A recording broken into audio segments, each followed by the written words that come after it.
नमस्कार, जय हिंद। मैं अमरपाल सैनी एक बार फिर हाजिर हूँ आज एक नई वीडियो लेकर। और आज के इस वीडियो में हम कक्षा 12वीं का इतिहास पढ़ रहे हैं और कक्षा 12वीं के इतिहास का पार्ट 2 चैप्टर 2 हम पढ़ रहे हैं। चैप्टर 2 राजा, किसान और नगर, जो कि आधारित है मौर्य साम्राज्य, मौर्य काल, मौर्य वंश पर। और इस अध्याय से, इस चैप्टर से भाग 1 की वीडियो पहले मैं अपलोड कर चुका हूँ, जिसका लिंक आपको इस वीडियो के डिस्क्रिप्शन में मिलेगा। पहले आपको सुझाव है कि पहले आप वो वीडियो यानी कि भाग 1 पार्ट 1 देखें, जिसके बाद आपको ये पार्ट देखना है। इससे आपको इस अध्याय को समझने में बहुत ज्यादा आसानी होगी और आप अच्छी तरह इस अध्याय को समझ पाएंगे। तो चलिए शुरुआत करते हैं आज की इस वीडियो की। और इस वीडियो में हम बात कर रहे हैं मौर्य साम्राज्य की, जिसका चैप्टर का नाम है, अध्याय का नाम है राजा, किसान और नगर। यहाँ हम पढ़ रहे हैं 600 ईस्वी पूर्व से लेकर 600 ईस्वी तक के बारे में। 600 ईस्वी पूर्व से लेकर 600 ईस्वी तक के बारे में हम अध्ययन कर रहे हैं। और इस काल के किस विषय के बारे में हम पढ़ रहे हैं? अभी हम शासकीय वर्ग के बारे में इस चैप्टर में पढ़ेंगे। बाकी पार्ट 1 में, पहले भाग में, हम बहुत ही विस्तृत तौर पर इस अध्याय की बात कर चुके हैं, जहां हमने पढ़ा आरंभिक साम्राज्यों के बारे में, महाजनपदों इत्यादि के बारे में। सबसे विशेष महाजनपद मगध था 6ठी शताब्दी ईस्वी पूर्व के समय पर आरंभिक समाज में। और किस तरह मगध किन कारणों से एक विशेष महाजनपद, एक शक्तिशाली, एक प्रभावशाली महाजनपद के तौर पर उभरा, इस सब की बात हमने भाग 1 में की थी। देखिए, वहां हमने एक बात की थी कि मगध शक्तिशाली महाजनपद के तौर पर किन कारणों से उभरा। उसमें एक कारण था योग्य शासक, यानी कि बहुत सारे योग्य शासकों ने महाजनपद मगध पर शासन किया, जिसकी वजह से मगध एक शक्तिशाली और एक प्रभावशाली महाजनपद के रूप में उभरा। तो यहाँ जब हम बात कर रहे थे शासकों की, अब हमें ये जान लेना जरूरी है कि ये कौन से शासक थे जिनकी वजह से मगध एक शक्तिशाली महाजनपद बना। तो यहाँ हम बात करेंगे, आज का हमारा जो टॉपिक है, जिस पर हम चर्चा करने वाले हैं, वो है मौर्य साम्राज्य। मौर्य साम्राज्य या आप कह लें मौर्य वंश। मौर्य साम्राज्य या मौर्य वंश। मौर्य साम्राज्य का मतलब कि मौर्य जो शासक रहे, मौर्यों ने किस प्रकार उनकी शासन व्यवस्थाएं थी, किस प्रकार की उनकी प्रणालियां थी। तो हम बात करेंगे मौर्यों के साम्राज्य की और मौर्य वंश के बारे में। तो देखिए, यहाँ हम बात कर रहे थे मगध एक स्थान का नाम है, एक महाजनपद का नाम है, एक भूखंड का नाम है, जबकि मौर्य उस वंश का, उस कुल का नाम है जिन्होंने मगध पर शासन किया। ये मगध और मौर्य अलग अलग, बिल्कुल अच्छी तरह आप समझ लें। साथ ही आप ये भी ध्यान रखें और आगे इसकी जब हम बात करें कि मौर्य और मगध एक दूसरे से संबंधित हैं और मगध को शक्तिशाली बनाने में मौर्य वंश के शासकों का बहुत ही अहम रोल था, बहुत ही महत्वपूर्ण उनका योगदान था। तो यहाँ जब हम बात कर रहे हैं मौर्य साम्राज्य की और मगध की, तो ध्यान रखें, सबसे पहले हमें बात करनी है मौर्य साम्राज्य की स्थापना। हम यहाँ सबसे पहले स्थापना की बात कर लें, मौर्य साम्राज्य की स्थापना। तो देखिए, मौर्य साम्राज्य की स्थापना करने वाले थे चंद्रगुप्त मौर्य।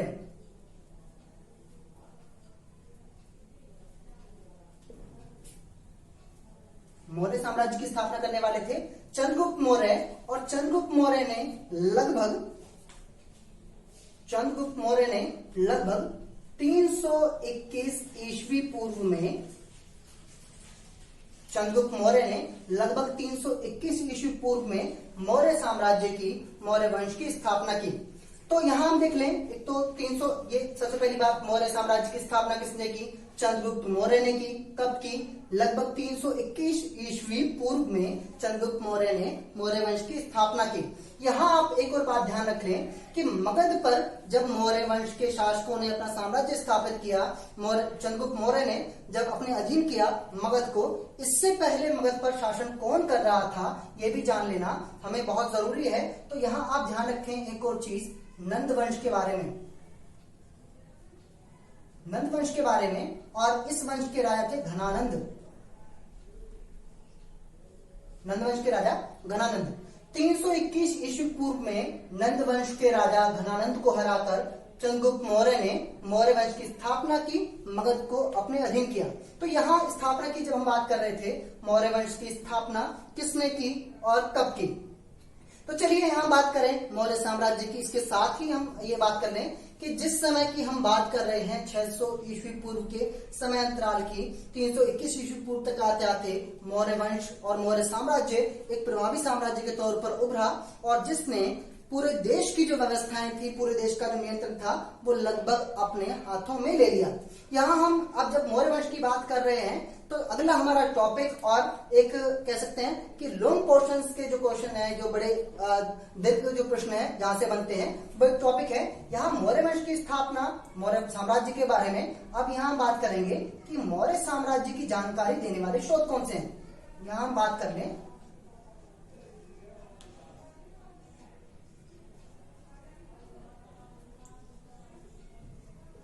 जानकारी देने वाले स्रोत। तो देखिए मौर्य वंश, मौर्य साम्राज्य, उनके बारे में जानकारी देने वाले कौन कौन से स्रोत हैं, किन किन स्रोतों से, किन किन साक्ष्यों से हमें मौर्य वंश के बारे में जानकारियां प्राप्त होती हैं, उसकी बात हमें यहाँ कर लेनी है। तो देखिए मौर्य वंश की जानकारी देने वाले स्रोतों में हम सबसे पहले और सबसे प्रभावी स्रोत के रूप में लेते हैं कौटिल्य का अर्थशास्त्र। कौटिल्य का अर्थशास्त्र।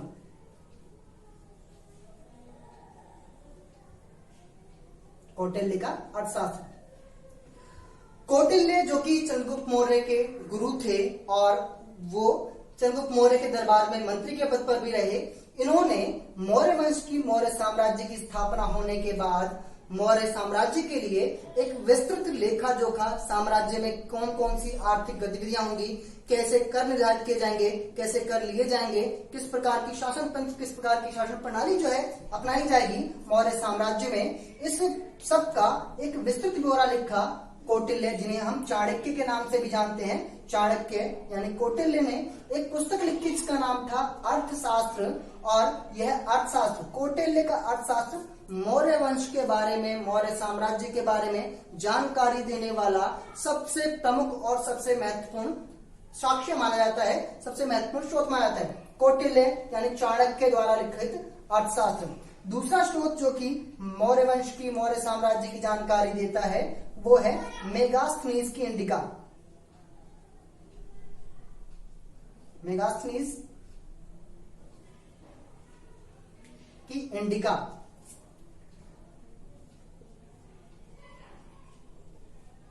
मेगास्थनीज की इंडिका। देखिए पहला साक्ष्य हमारा कौटिल्य यानी कि चाणक्य का अर्थशास्त्र, और दूसरा हमारा साक्ष्य है, दूसरा हमारा स्रोत जिसके माध्यम से हमें मौर्य साम्राज्य के बारे में विस्तृत जानकारियां प्राप्त हुई हैं, वो है मेगास्थनीज की इंडिका। मेगास्थनीज एक व्यक्ति, ये जो मेगास्थनीज है वो व्यक्ति का नाम है। मेगास्थनीज जो कि यूनानी राजदूत था और उसने मौर्य काल में, मौर्य साम्राज्य के समय पर भारत की यात्रा की थी। इसने अपनी उस यात्रा के दौरान भारत में जो कुछ भी देखा, जो कुछ भी पाया, इसके जो भी अनुभव रहे, उनका एक लिखित जो है ब्यौरा उसने लिखा, जिसका नाम था, जिस पुस्तक का नाम था इंडिका। तो मेगास्थनीज द्वारा लिखित इंडिका मौर्य साम्राज्य के बारे में जानकारी देने वाला एक अन्य महत्वपूर्ण स्रोत है। तीसरा स्रोत हमारे पास जो मौर्य साम्राज्य की जानकारी देता है वो है मूर्तियां। मूर्तियां मौर्य साम्राज्य की अब हम बात करें तो यहाँ मौर्य साम्राज्य काल से, मौर्य साम्राज्य के समय की बहुत सारी मूर्तियां प्राप्त हुई हैं और ये मूर्तियां मौर्य साम्राज्य, मौर्य काल के बारे में बहुत सारी विस्तृत जानकारियां प्रदान करती हैं। इसलिए मूर्तियां मौर्य साम्राज्य की जानकारी देने वाले स्रोतों में महत्वपूर्ण मानी जाती हैं। आगे हम बात करें मौर्य साम्राज्य की जानकारी देने वाले स्रोतों में सिक्के।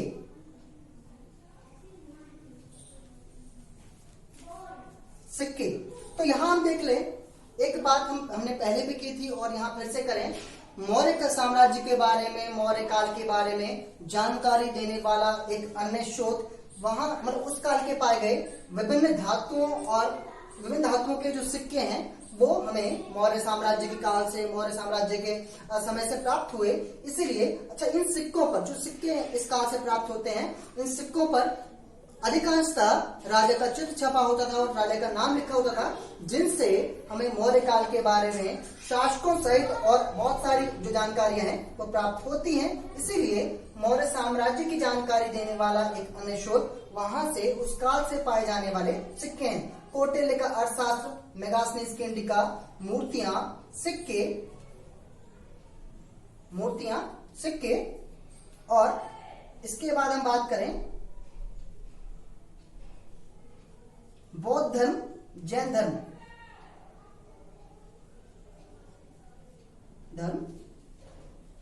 जैन धर्म। तो देखिए, मौर्य काल की जानकारी देने, मौर्य काल के बारे में, मौर्य साम्राज्य के बारे में जानकारी देने वाला एक अन्य स्रोत बौद्ध धर्म और जैन धर्म भी है। बौद्ध धर्म और जैन धर्म जिनकी उत्पत्ति, जिनका प्रारंभ भारत में लगभग उसी समय हुआ जब मौर्य साम्राज्य का प्रारंभ हुआ, और मौर्य साम्राज्य के शासन के बारे में, उनकी व्यवस्थाओं के बारे में, बहुत सारे शासकों का भी वर्णन जो है बौद्ध धर्म और जैन धर्म के अनुयायियों ने, यानी कि उनको मानने वाले लोगों ने अपने धार्मिक ग्रंथों में, यानी कि बौद्ध धर्म के ग्रंथों में और जैन धर्म के ग्रंथों में, अपनी प्रस्तुतियों में, अपने बहुत सारे विवरणों में जिक्र किया, बहुत सारे ब्यौरा दिया, बहुत सारी जानकारियां दी इन दोनों धर्मों के साक्ष्यों ने।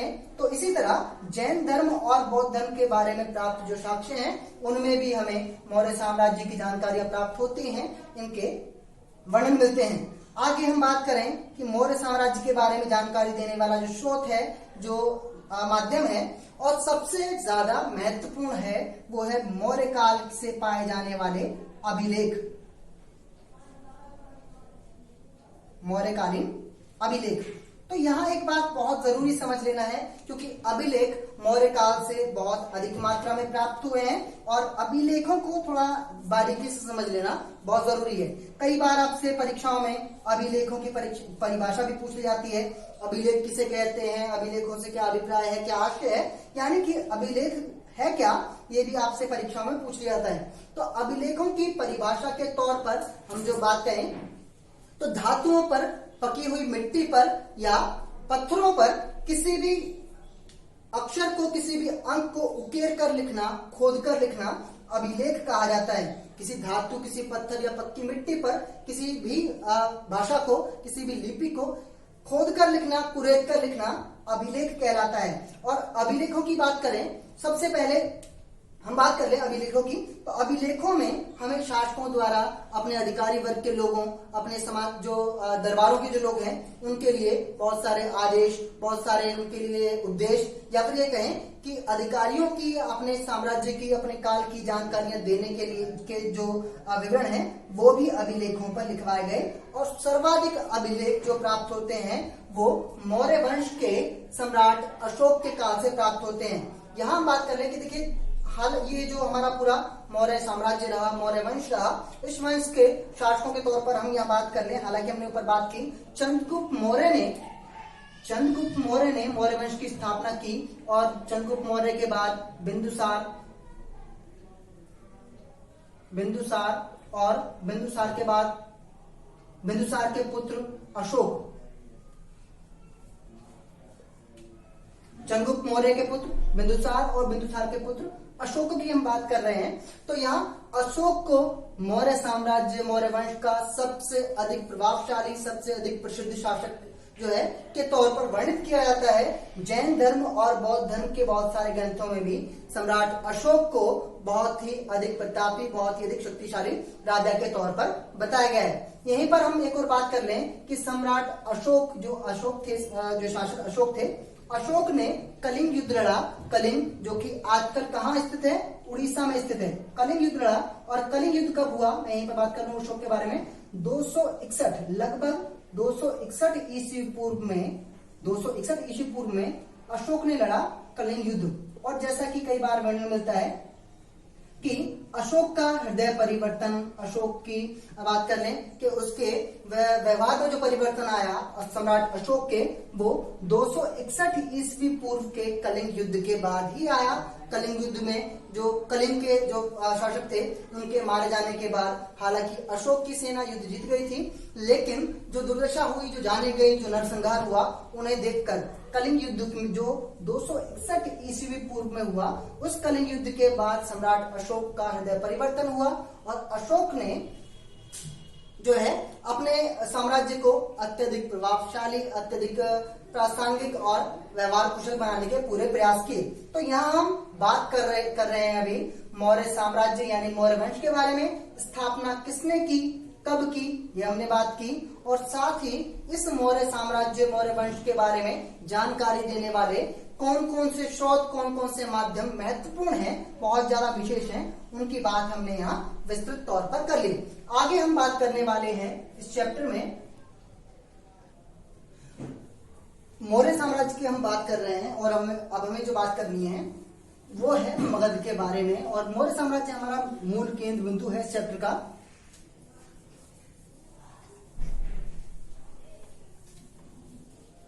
अब यहाँ हमें जान लेना है मौर्य साम्राज्य का प्रशासन। एक बात मैं बार बार आपको जो है कह रहा हूं वो ये कि मगध और मौर्य, इन दोनों को बिल्कुल स्पष्ट रखें। मगध एक भूभाग, एक भूक्षेत्र है, एक महाजनपद है, जबकि मौर्य उस वंश का नाम है जिन्होंने मगध पर शासन किया। यहाँ मगध की बात कर रहे थे, तो देखिए मगध पर जब मौर्य वंश के शासकों ने शासन किया मगध पर, तो मगध के प्रशासन को सुचारू रूप से चलाने के लिए, मगध के प्रशासन को व्यवस्थित रूप से चलाने के लिए इन शासकों ने मगध को कई वर्गों में विभाजित किया, जो है कह सकते हैं कि उसको कई वर्गों में बांटा, जिसमें सबसे पहले हमारी मगध की राजधानी, जिसकी हमने पहले बात की थी, पाटलिपुत्र, जिसे आप वर्तमान में पटना के नाम से जानते हैं, वर्तमान में पटना के नाम से आप जानते हैं पाटलिपुत्र। और इसके अलावा ये हमारी राजधानी मगध की, और इसके अलावा अन्य राजनीतिक केंद्र भी रहे, जिनमें आप देखिए अन्य राजनीतिक केंद्र में आप देखें क्या, तक्षशिला,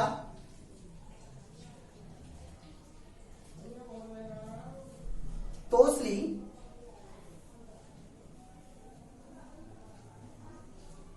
तक्षशिला, तोसली, उज्जैनी,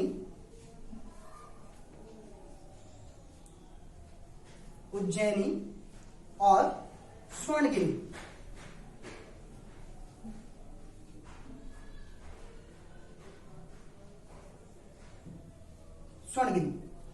तो यहां हम देख ले मगध के प्रशासन को सुचारू रूप से चलाने के लिए मगध के शासकों यानी मौर्य साम्राज्य के शासकों ने मगध को कई राजनीतिक खंडों में, कई राजनीतिक वर्गों में बांटा, जिसमें सबसे महत्वपूर्ण वहां की राजधानी यानी कि पाटलिपुत्र, और इसके अलावा 4 अन्य राजनीतिक केंद्र तक्षशिला, तोसली, उज्जैनी और स्वर्णगिरी। इन वर्गों में पूरे जो मौर्य साम्राज्य था उसके शासन क्षेत्रों को इन्होंने वर्गीकृत किया।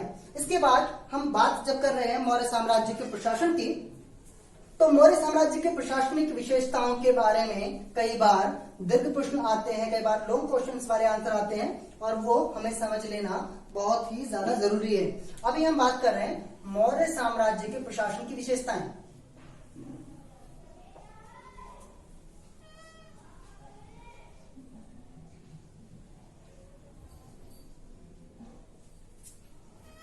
प्रशासन की विशेषताएं।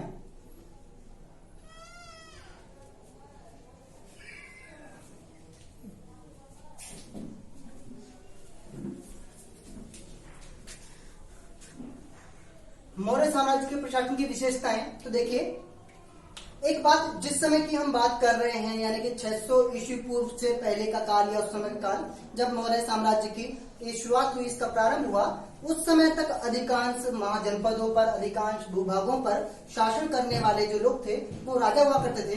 लेकिन वहां हमने ये भी बात की कि कुछ स्थानों पर शासन किए जाने के जो प्रमाण हैं वो गण यानी संघ के द्वारा शासन के प्रमाण भी मिलते हैं। गण या संघ लोगों के समूह को कहा जाता है कि जहां पर सामूहिक तौर पर लोगों के समूह द्वारा शासन किया जाता हो, और समूह का जो नेतृत्व करने वाला व्यक्ति हो वो भी एक ही व्यक्ति हो यानी राजा हो। इसी तरह की व्यवस्था, इसी तरह का शासन तंत्र मौर्य साम्राज्य में भी देखने को मिलता है। और यहाँ एक और बात, हम जब गण और संघ की बात कर रहे थे, लोगों के समूह द्वारा शासन की बात कर रहे थे, वहां हमें मौर्य साम्राज्य में इस तरह की प्रशासनिक विशेषताओं के बारे में, इस तरह के प्रशासन की विशेषताओं के बारे में जान लेना बहुत जरूरी है। तो देखिए, इस समय मतलब मौर्य काल में जो शासन चलाया जाता था वो छह अलग अलग समितियों द्वारा शासन चलाया जाता था, और इन समितियों का नेतृत्व करने वाला जो व्यक्ति था वो राजा ही था, जो सम्राट था वही था। लेकिन इस सम्राट ने, मौर्य वंश के राजाओं ने अपनी शक्तियों को, अपने अधिकारों को विभिन्न समितियों में विभाजित कर दिया था, विभिन्न समितियों में बांटा हुआ था, जिससे कि प्रशासन को सुचारू रूप से और प्रशासन को प्रभावी रूप से चलाया जा सके। तो उन समितियों की हम बात करें जिन समितियों के द्वारा मौर्य साम्राज्य का प्रशासन चलाया जाता था। इनमें पहली समिति थी जनसंख्या समिति। जनसंख्या समिति मौर्य साम्राज्य की प्रशासनिक समितियों में एक जो समिति थी उसका नाम था जनसंख्या समिति। जनसंख्या समिति का काम था मौर्य साम्राज्य में यानी मगध में रहने वाले सभी लोगों की जो संख्या है उसका आकलन करना, उसका हिसाब किताब रखना, कितने लोग हैं, कितने वृद्ध, कितने महिलाएं, कितने पुरुष हैं, इस सब का लेखा जोखा करना काम था जनसंख्या समिति का। इसके बाद जो दूसरी आवश्यक समिति थी उसका नाम था भार एवं मापतोल समिति।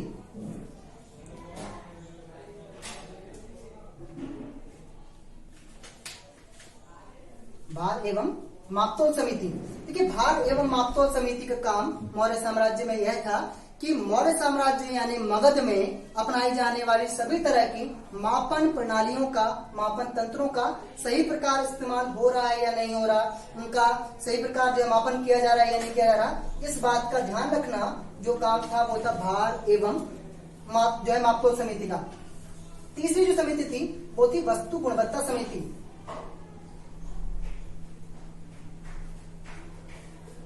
वस्तु गुणवत्ता समिति।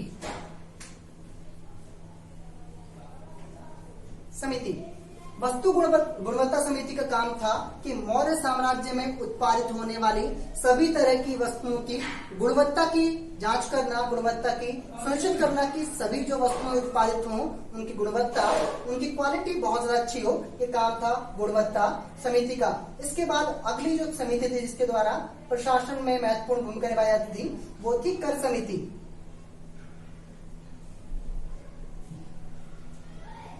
कर समिति का काम था मौर्य साम्राज्य में लोगों पर कर का निर्धारण करना, लोगों की क्षमता, लोगों के व्यवसाय, लोगों के काम के अनुसार किसको कितना कर देना है, इस बात का निर्धारण करना काम था कर समिति का। और कर को इकट्ठा करना, कर को वसूलना भी कर समिति का काम था।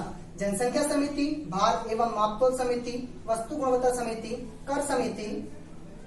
उसके बाद आप देखें शिल्प उत्पादन समिति।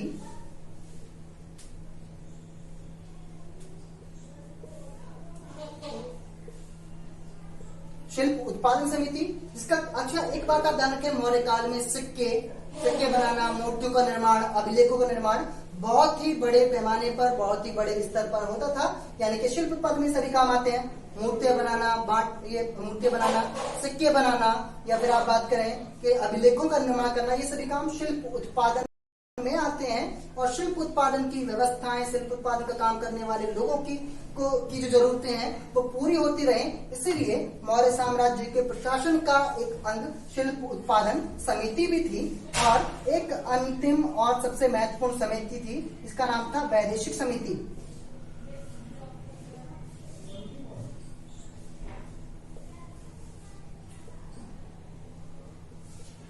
वैदेशिक समिति, तो देखिए वैदेशिक समिति का काम था मौर्य काल में, मौर्य साम्राज्य में, कि विदेशों से आने वाले लोगों का ब्यौरा रखना या उनकी जानकारी रखना, साथ ही मौर्य साम्राज्य से बाहर जाने वाले लोगों की जानकारी रखना। वैदेशिक यानी कि विदेश से आने जाने वाले लोगों के बारे में विशेष सुविधाएं देना या उनका ध्यान रखना जो काम था वो वैदेशिक समिति का काम था।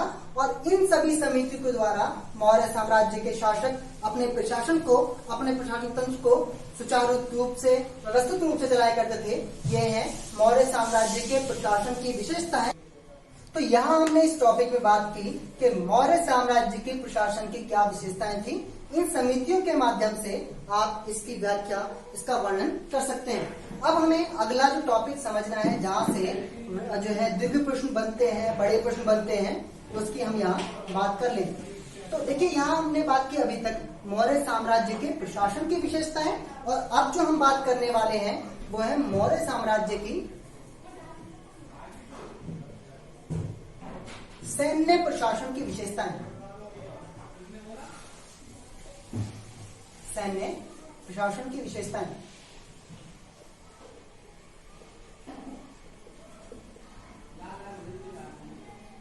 तो एक बात तो यहाँ देखिए, मौर्य साम्राज्य के हम अभी तक हमने बात की प्रशासन की विशेषताएं, और अब हम बात करने वाले हैं सैन्य प्रशासन की विशेषताएं।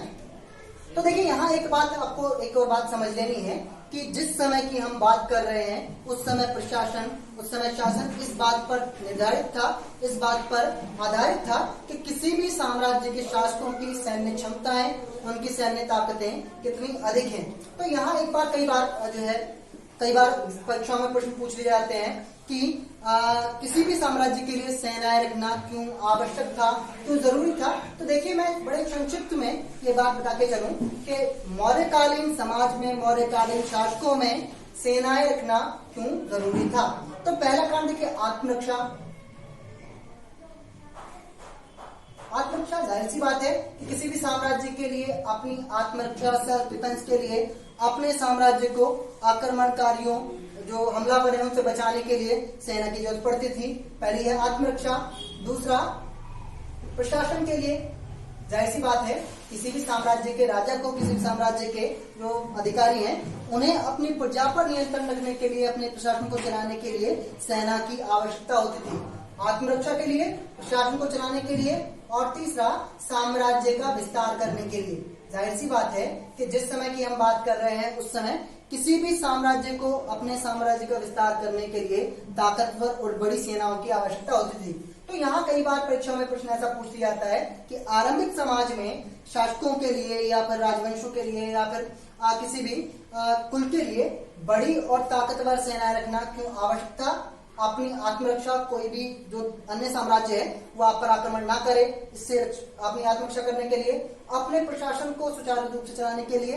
भाई, उस समय की जब हम बात कर रहे हैं उस समय यही तो डर था लोगों को, जैसे कि आजकल पुलिस का डर होता है अपराध करने पर। उस समय लोगों को डर था कि इस राजा के जो सिपाही हैं, जो सैनिक हैं, वो पकड़ कर ले जाएंगे। तो प्रशासन चलाने के लिए। तीसरा, अपने साम्राज्य को फैलाने के लिए, अपने साम्राज्य का विस्तार करने के लिए शासकों को ताकतवर सेनाओं का, इन 3 कारणों से सेनाएं रखने की आवश्यकता थी। और अब हम आते हैं सैन्य प्रशासन पर।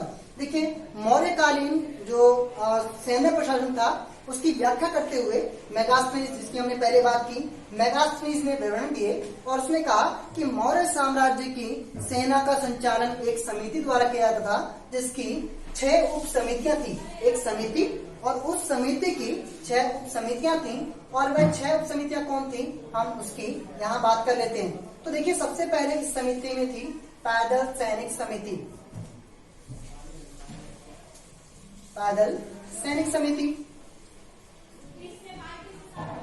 सेना की वो टुकड़ी, सेना का वो हिस्सा जिसमें सैनिक पैदल गतिविधियां क्या करते थे, पैदल एक स्थान से दूसरे स्थान पर जाकर सैन्य कार्रवाइयों को, युद्धों को, संघर्षों को अंजाम दिया करते थे। सेना की वो टुकड़ी थी पैदल सैनिक समिति।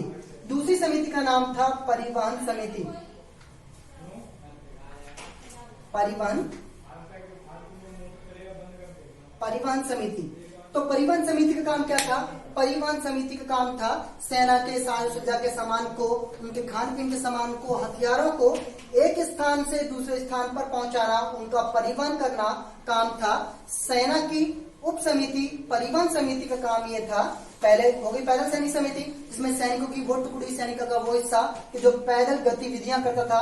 परिवहन समिति इसका काम था एक स्थान से दूसरे स्थान पर सेना के साथ जो सज्जा के सामान को, उनके हथियारों को, उनके कह सकते हैं कि राशन को एक स्थान से दूसरे स्थान पर पहुंचाना परिवहन समिति का नाम था। इसके बाद तीसरी समिति थी अश्वारोही समिति।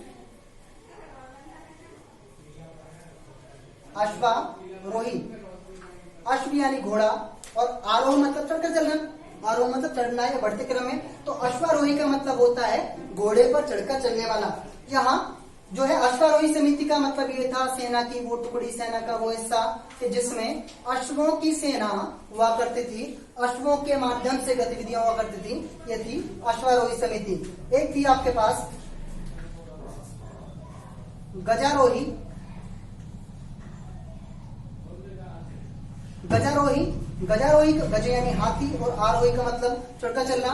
एक थी गजारोही समिति।